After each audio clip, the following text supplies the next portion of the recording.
Hello and happy Teach Me Tuesday. My name is Lisa Houston and I am a clinical nurse educator in the NICU. And today we are on our third Tuesday of May. And this month we are diving into necrotizing enterocolitis because it is NEC Awareness Month. May is also my birth month. I believe the next time you see me I will be a year older. Is that how that works? So May is a great month for me. I love diving into NEC. I think really being so fearful of NEC over so many years of my career and just kind of like, we can't even do anything. We can't do anything, to learning there's so many things that we can do to help these babies has really enlightened me and given me a passion for wanting to pass that on to you. May is also Kangaroo Care Awareness Month, which also May 15th, which was a few days ago, is the International Kangaroo Awareness Day. So we have been doing a kangaroo-a-thon in our unit, which ends on tomorrow. So lots of things are happening, but there really is this strong connection between kangaroo care as a preventative action for NEC and necrotizing enterocolitis. As I've stated previously, there is nothing that we can do perfectly well every single day, every single shift that is going to prevent NEC in 100% of babies. If that were true, we would all be doing it. So units that have a rate of less than 1 are still having NEC on their unit. It's just what can we do to help set the baby up for success. And in doing that, maybe if they get NEC, it's less severe, or just in general, their likelihood of getting it goes down. And kangaroo care is one of those things. And that's one of those things that we as bedside nurses can't control, right? During week 1, we talked about the placenta and the uterus and the environment that the baby is growing in.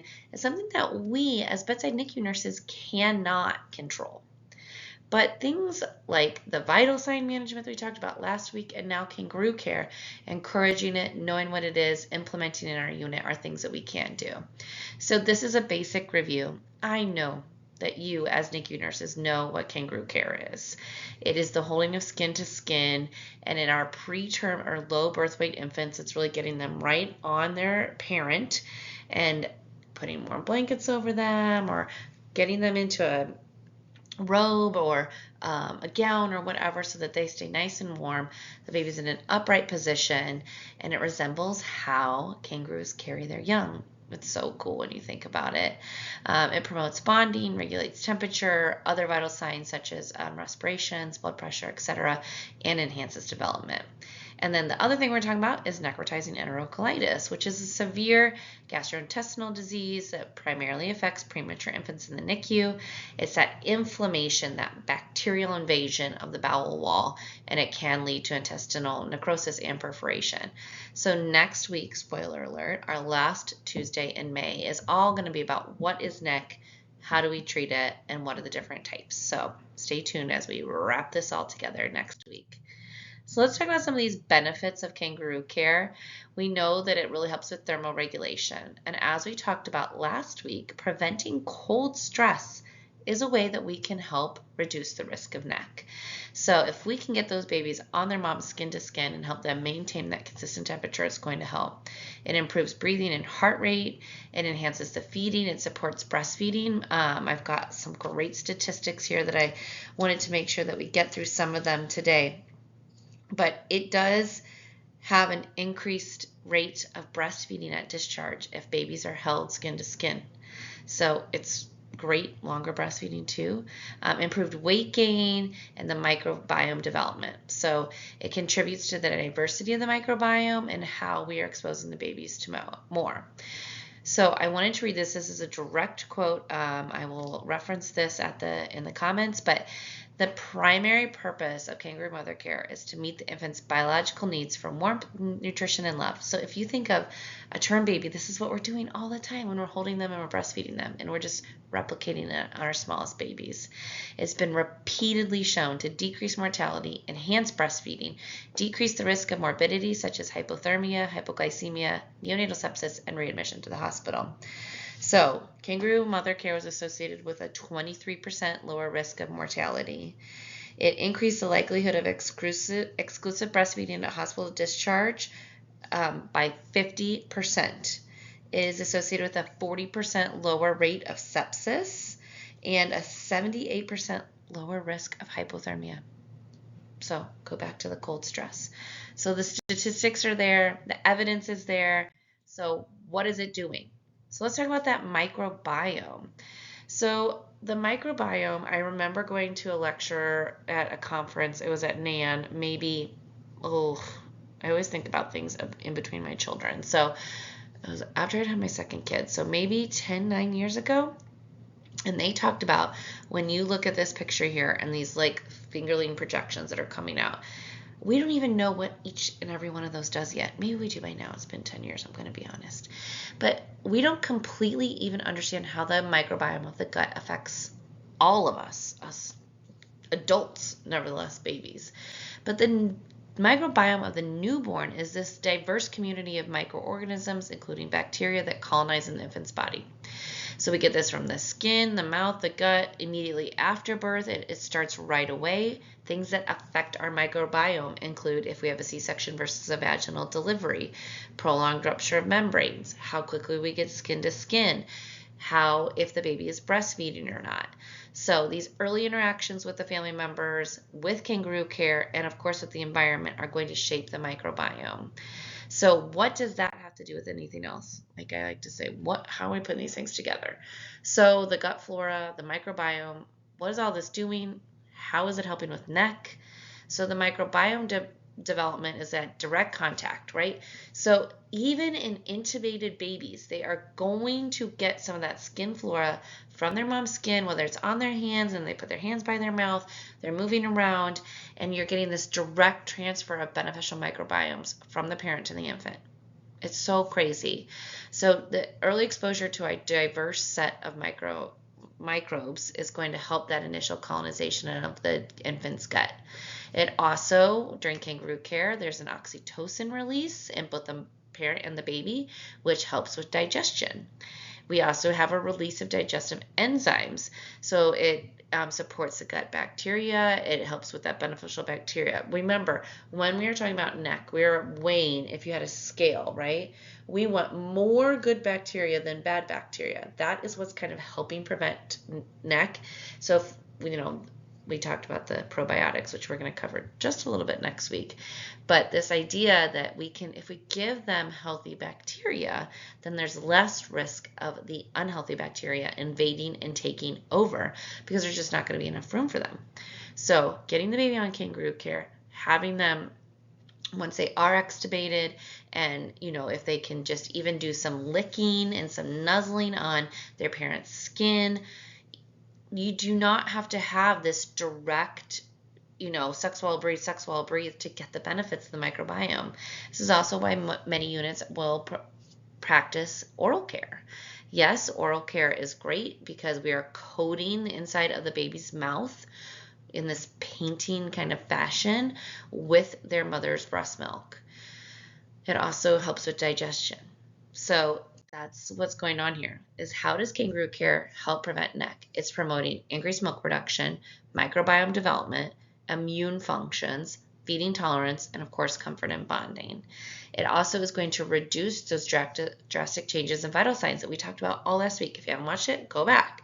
We talked about maintaining a good heart rate and blood pressure to prevent shunting of blood away from the gut, so to prevent ischemia.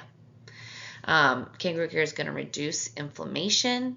It's going to reduce stress hormones in both mom and baby. And that increased milk production is going to reduce the risk of need for formula. It's pretty wild how one little thing can do so many others. So what are the contraindications to Kangaroo Care? So on your unit, you may know about Kangaroo Care and how it affects NEC. You may be getting some babies out to Kangaroo, but maybe you're not getting all the babies. So some contraindications include medical stability, so oscillating ventilation, whether that's on oscillators or jets, chest tubes, arterial lines. Those are some of the most common reasons that we are not going to get babies out. And I'm not saying that every unit doesn't. We get babies out with on the jet all the time on the unit I work on. In my old unit, we got them out with their UACs all the time. So there are ways to do it, and we're going to talk about some strategies, but these are the most likely reasons you're hearing it. When I first started, we were so hesitant to get babies out when they were intubated. I want to remind you, I've been a NICU nurse for 20 years, so this was quite some time ago. We also have to think about parental readiness and availability.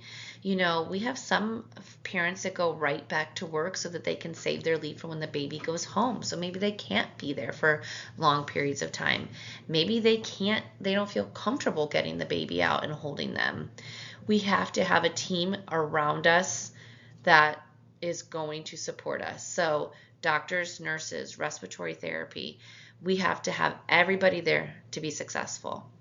And then, of course, when a baby is getting cooled or therapeutic hypothermia for HIE, they cannot be held skin to skin because it's going to warm them. So there are some therapeutic hypothermia blankets, targeted temperature, that will allow for holding, but they remain on the blanket during that. So let's talk about how can we bring this into your unit? What do you need? If you've been following me on Instagram, you know how much this picture means to me. This is one of those situations. This little boy that I took care of in the unit I worked in is about 10, 11 years old now. And here he is, his first time ever being held, and he's 30 days old. He is on the oscillator. We were in pod style rooms. We did not have a ton of space at the bedside to be able to get the vent so that the circuit was straight. So these are some of the things that we have to consider. Do you have multidisciplinary support? Will a provider stay present in the room if your baby has been unstable? Have we educated the family and the staff to the benefits and the risks to doing kangaroo care? Can we use simulation or other practices to identify barriers? So can we practice getting these babies in and out? With this little guy you see here, we had to move the incubator while the mom was holding, the RT was standing here with the tubing, in order to then move the oscillator into a good spot for the holding. So we practiced that before we did it to make sure that we had everything in the right place. You have to have appropriate chairs. I do maintain that most parents would probably sit in a very uncomfortable chair if it meant that they got to hold their baby for a long period of time. But we want them to be comfortable, reclining, etc. So considering the layout of the unit, like I mentioned, we had pod style rooms, and so we didn't have that much area to be able to really maneuver our furniture. In single patient rooms, you also have to consider, do you have your alarm volumes up? Do you have a system such as the phones or beepers or something so that you know when alarms are going off? Maybe if this is new to your unit and you are not currently holding babies on oscillators or jets or with umbilical lines, then we start with some more of our stable babies, see how it goes, build up success stories to be able to share with others, and then we can move on to the sicker babies.